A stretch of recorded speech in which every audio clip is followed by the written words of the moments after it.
Seats 2 from Hesco Industries. And that Diane looks as good as she did 12 years ago, I swear. Good day and good night. Welcome back to the High Low Retrospective, the place where we rewind and rewatch the shows, the sounds, and the cultural moments that made us who we are. On this episode, we step into the bright lights of daytime television, a stage where refrigerators, cars, and vacations were celebrated like trophies, where Bob Barker's voice was the soundtrack of consumer fantasy, and where every weekday, millions of viewers saw women in bikinis silently selling those dreams.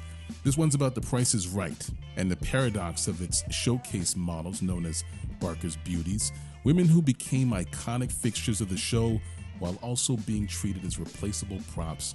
And at the center of it all is Dian Parkinson, the most famous of Barker's Beauties, whose career and eventual scandal revealed the troubling legacy beneath the joy.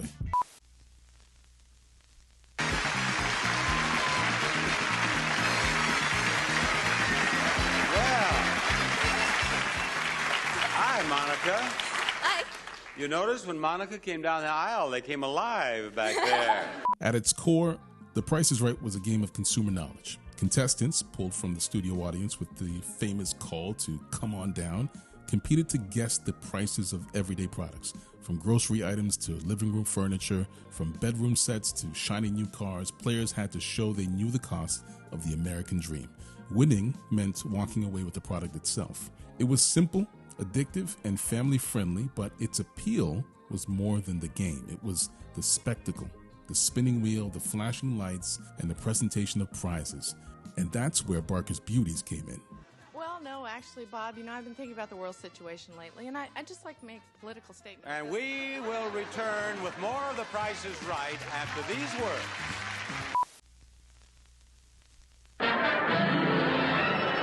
The Price is Right. When The Price is Right was revived in 1972, after a 9-year hiatus from the original Bill Cullen version, And here he is, Bill Cullen. American television itself was in transition.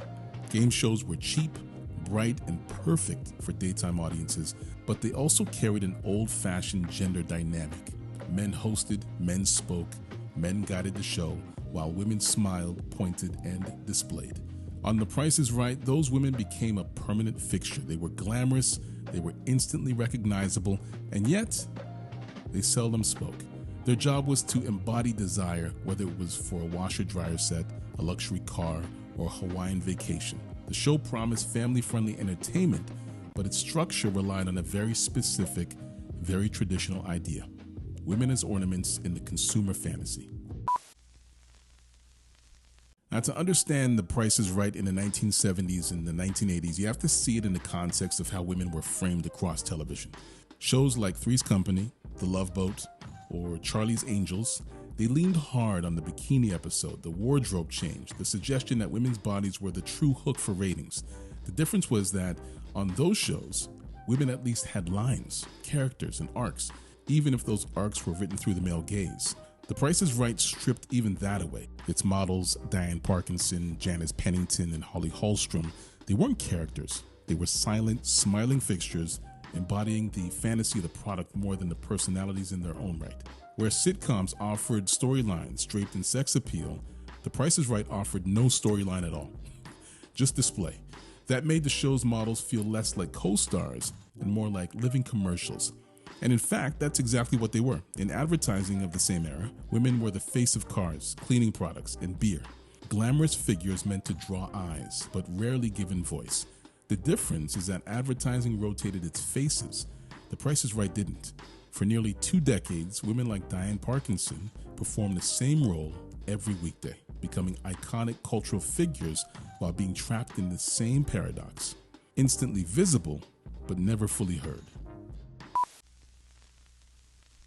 In 1975, film theorist Laura Mulvey introduced the concept of the male gaze, the idea that visual media often frames women as objects of desire for the pleasure of a presumed male viewer. Women are positioned to be looked at, not to look, displayed, but rarely allowed to act as subjects with agency. The Price is Right was daytime television's textbook example. Barker's Beauties weren't contestants, hosts, or personalities. They were women framed to highlight products, smiling beside cars, gesturing toward appliances, walking across the stage in swimsuits. The role was to embody consumer desire, not to express their own. And this is where Dian Parkinson's paradox is clearest. For 18 years, she was one of the most visible women on television. Millions saw her daily, but within the structure of the show, she was voiceless. She was mediated entirely through the male gaze, glamorous, desirable, iconic, yet never allowed subjectivity.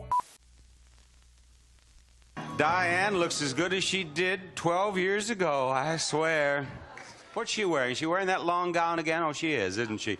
Now, none of Barker's beauties loomed larger than Dian Parkinson. She worked on the show for 18 years, as mentioned before, from 1975 to 1993. For nearly 2 decades, Parkinson was part of the ritual, walking out in swimsuits, evening gowns, or summer dresses, making the ordinary prizes of suburban life look extraordinary to the average American male viewer.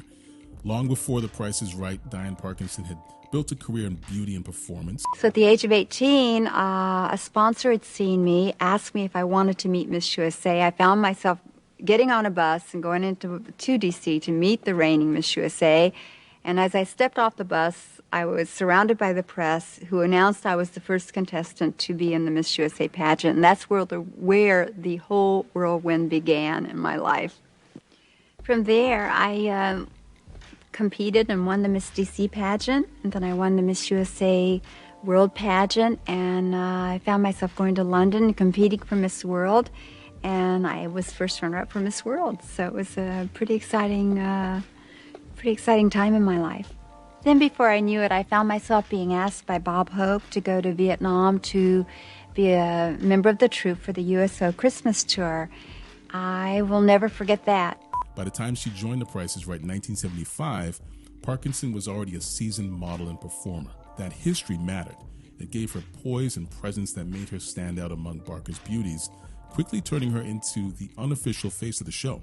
Viewers adored her. She became a household name while rarely uttering a line on stage. Her presence was iconic, but also virtually voiceless, as mentioned before.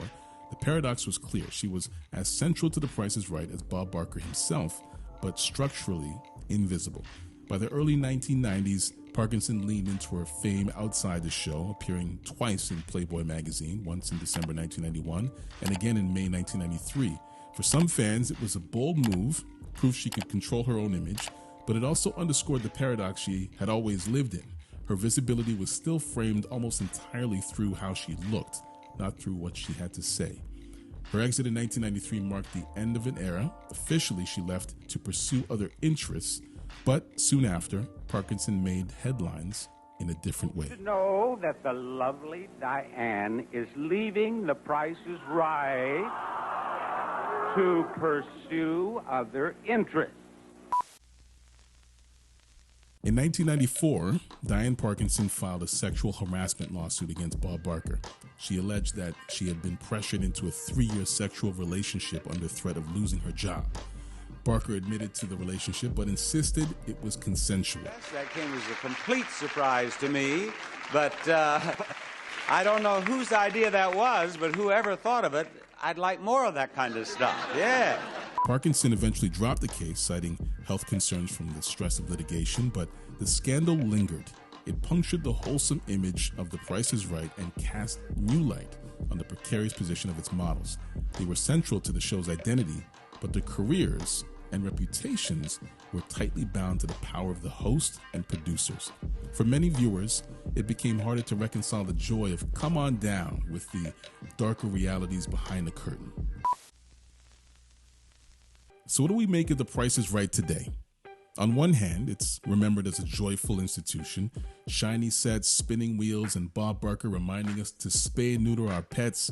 On the other, it's a time capsule of how television commodified women, turning them into permanent fixtures of the prize showcase, yet never granting them voices of their own.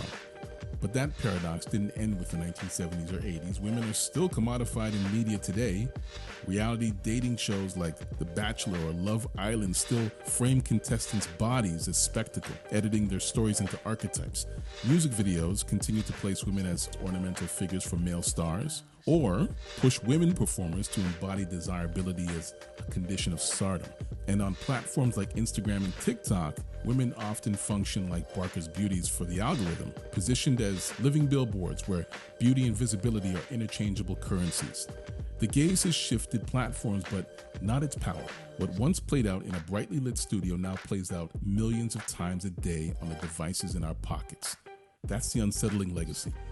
The Price is Right didn't just reflect its era, it helped set a template for how women are commodified across television, film, and the internet today. So, that's the high and low retrospective on The Price is Right and the paradox of Barker's Beauties, a game show that made consumer fantasy feel like a national ritual, a cast of women who became cultural icons while being treated as silent props, and a legacy that forces us to question how nostalgia collides with the uncomfortable truths behind the curtain. Thanks for watching this one. Like, comment, share, and subscribe for more cultural retrospectives on the shows, the music, and the characters that made us who we are. Until next time, stay critical, stay nostalgic, and remember, Spay or neuter your pets today. So long, everybody.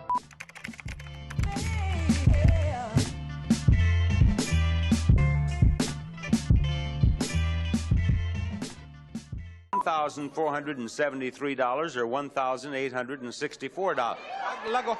Hey, so now wait a minute. Now get back over there. Now wait, this could be something. Let's just. Now you're having trouble with that too. Just a sec. I just want to see what would happen if you didn't grab your dress. Come here. She's no fun at all, that Diane.